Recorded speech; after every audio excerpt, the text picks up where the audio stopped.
Hai teman-teman, Assalamualaikum warahmatullahi wabarakatuh. Kembali lagi di channel YouTube aku di Mega Dulistari. Gimana kabarnya semuanya? Semoga selalu sehat. Video kali ini saya akan membahas agenda tentang aktualisasi atau rancangan aktualisasi habituasi.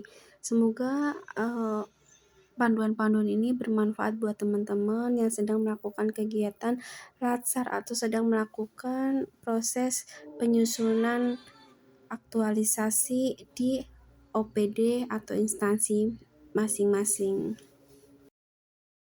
Sebelum teman-teman menonton video ini, jangan lupa untuk di komen, di like, dan di subscribe, dan di share ke teman-teman untuk menonton agenda 4 yaitu aktualisasi. Gimana sih cara menyusun aktualisasi atau rancangan habituasi penyusunan laporan?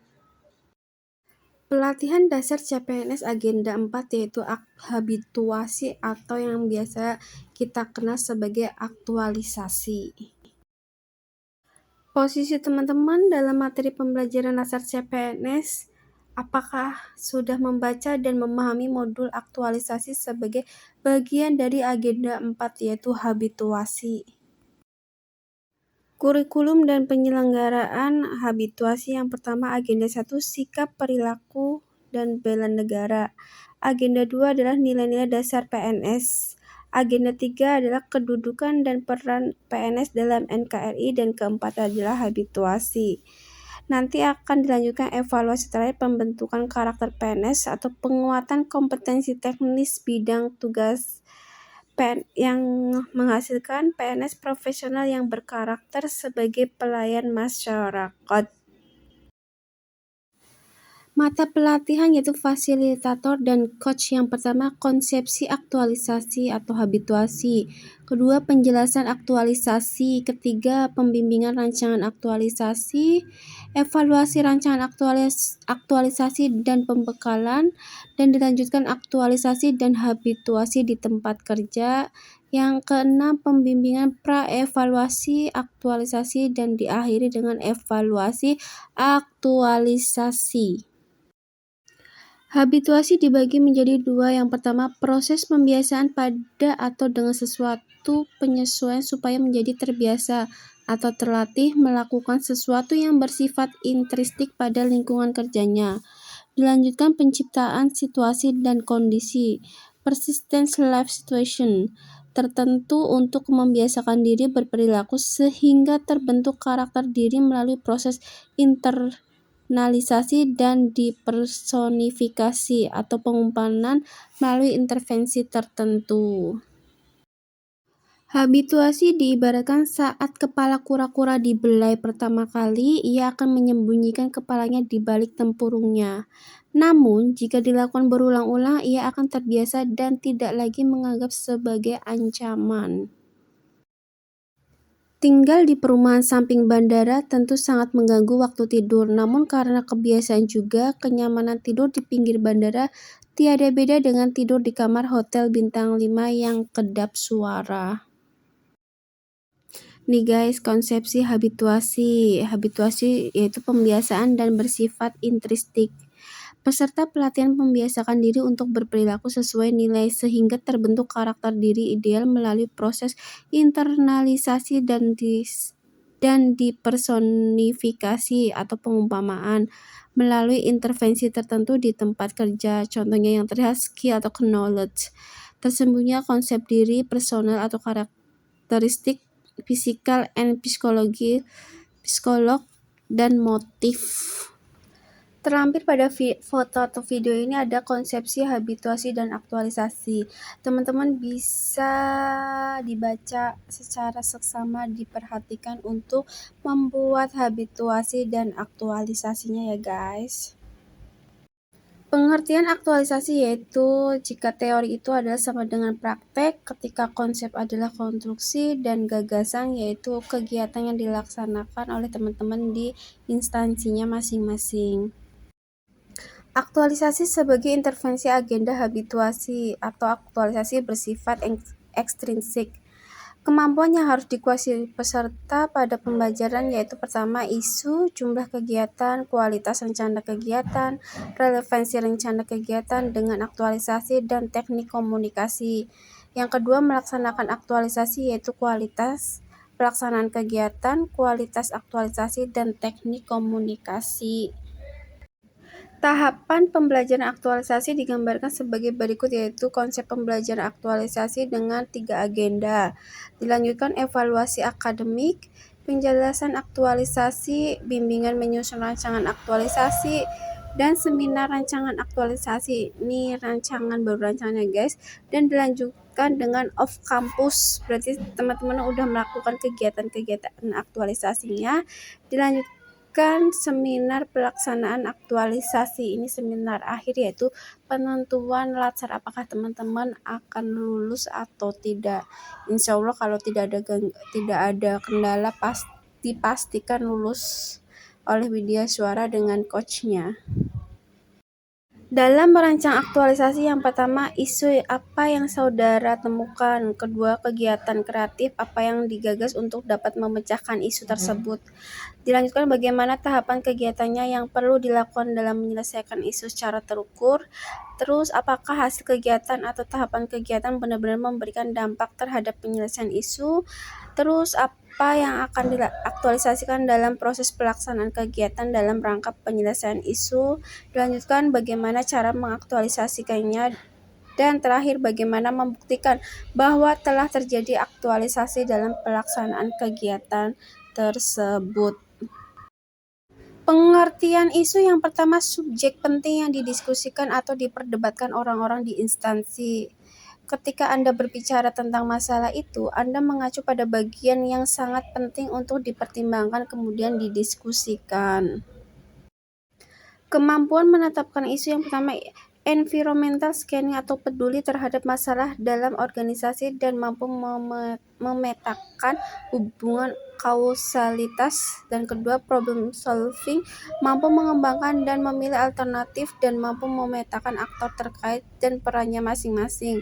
Dan terakhir adalah analisis, mampu berpikir konseptual atau mengkaitkan dengan substansi mata pelatihan atau mampu mengidentifikasi implikasi atau dampak manfaat dari sebuah pilihan kebijakan program kegiatan tahapan kegiatan. Contoh kasusnya, saudara bekerja pada unit pelayanan dan saudara menyaksikan di ruang tunggu terjadi antrian yang panjang setiap harinya, serta tidak ada informasi kepastian pelayanan. Saudara memiliki gagasan agar masyarakat selama mengantri merasakan nyaman dan disampaikan kepada pimpinan untuk membagi ruang tunggu bagi masyarakat perokok dan bukan perokok, memaksimalkan penempatan kursi di ruang tunggu, dan membuat tulisan yang terang dan sederhana tentang jenis dan proses pelayanan yang akan ditempatkan pada tempat-tempat strategis di ruang tunggu, dan seterusnya. Pada pemilihan core issue yang pertama sumbernya dari mana? Dari individu, unit kerja atau organisasi.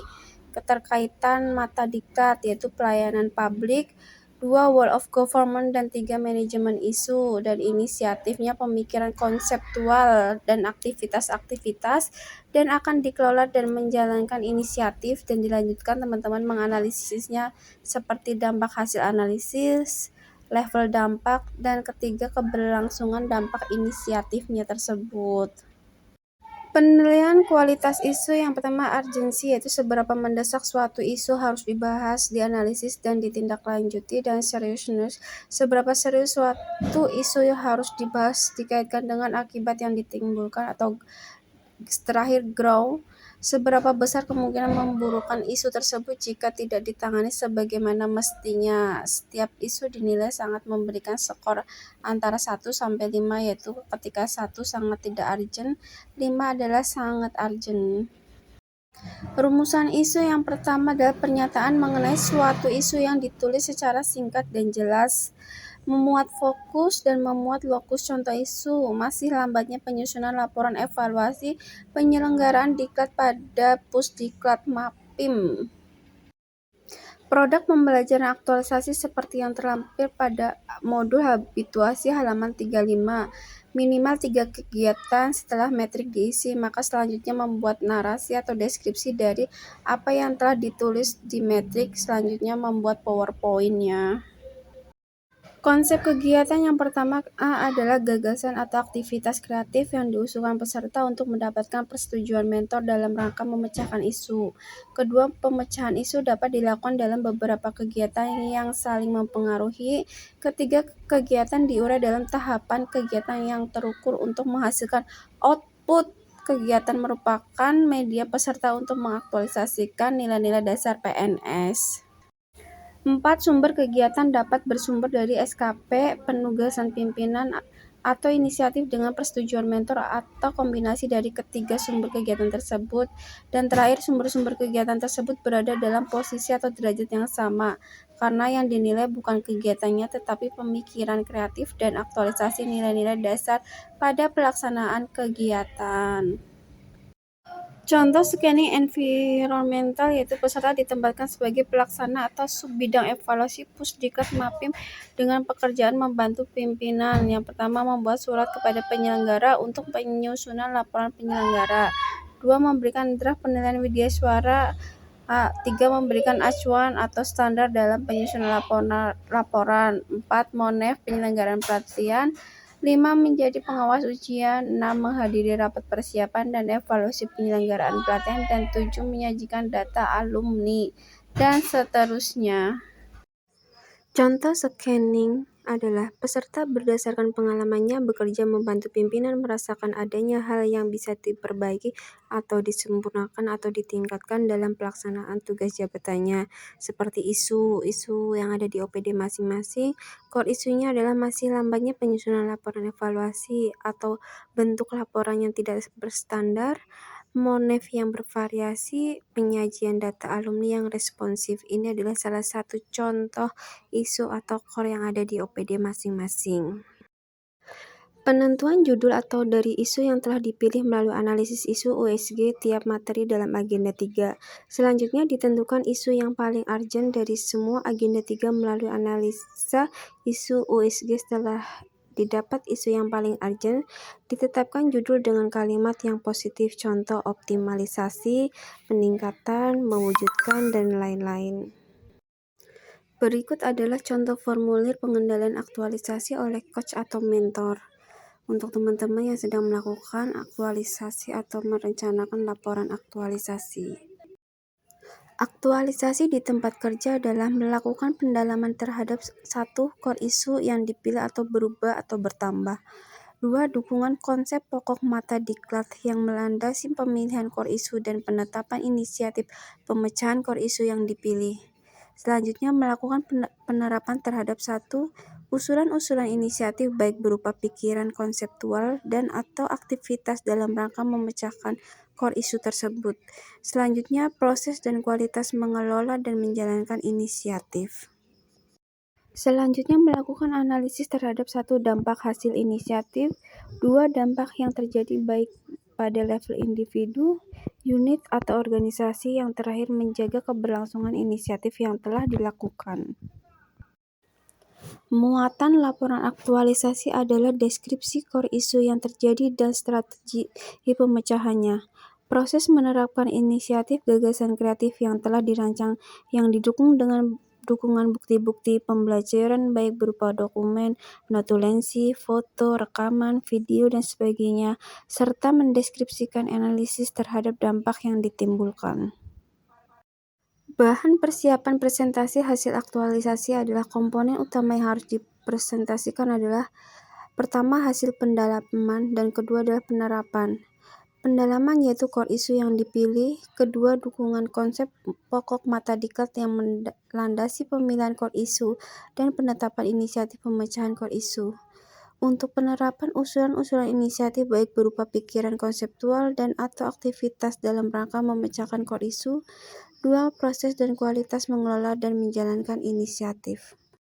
Presentasi pelaksanaan aktualisasi yang pertama, argumentasi terhadap core isu yang dipilih yang didukung konsep pokok mata pelatihan dan penetapan inisiatif pemecahan core isu yang dipilih baik berupa pikiran konseptual atau aktivitas dalam rangka memecahkan core isu tersebut.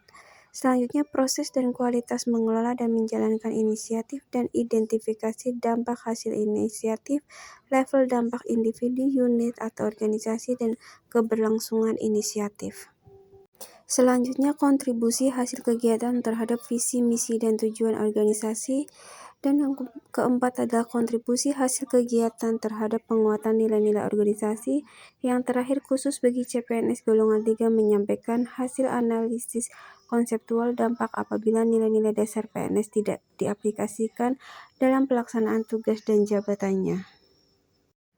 Pihak yang memberikan masukan adalah yang pertama mentor atau atasan langsung dan kedua adalah narasumber penguji.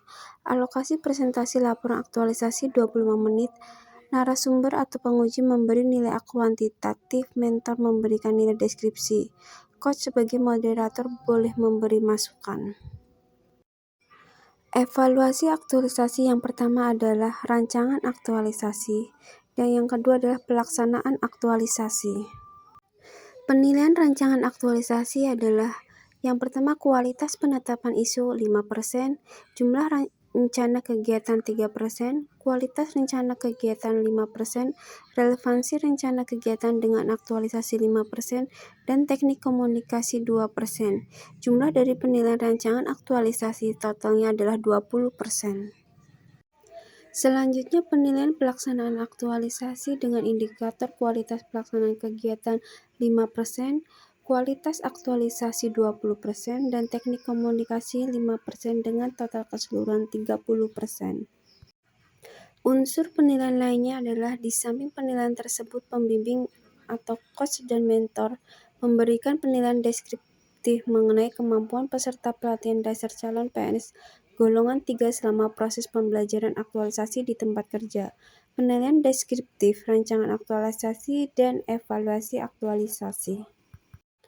Nilai indikator rancangan aktualisasi dan pelaksanaan aktualisasi yang diperoleh pada setiap level nilai ditetapkan melalui nilai konversi dari masing-masing level sebagai berikut. Untuk level 4, dari nilai 80,01 sampai 100, level 3 70,1 sampai dengan 80, level 2 60,1 sampai 70, dan level 1 adalah 0 sampai 60. Jadi teman-teman sekalian perlunya sinergi antara mentor, coach, institusi penyelenggara, dan widya suaranya untuk menyelesaikan laporan aktualisasi secara lancar dan tidak ada hambatan-hambatan lainnya. Terima kasih sudah menonton video ini. Jangan lupa untuk di subscribe, like, comment, and share ke teman-teman yang sedang melakukan kegiatan latsar atau penyusunan aktualisasi. Jangan lupa kembali pada video-video berikutnya yang akan saya buat pada waktu yang mendatang. Wassalamualaikum warahmatullahi wabarakatuh.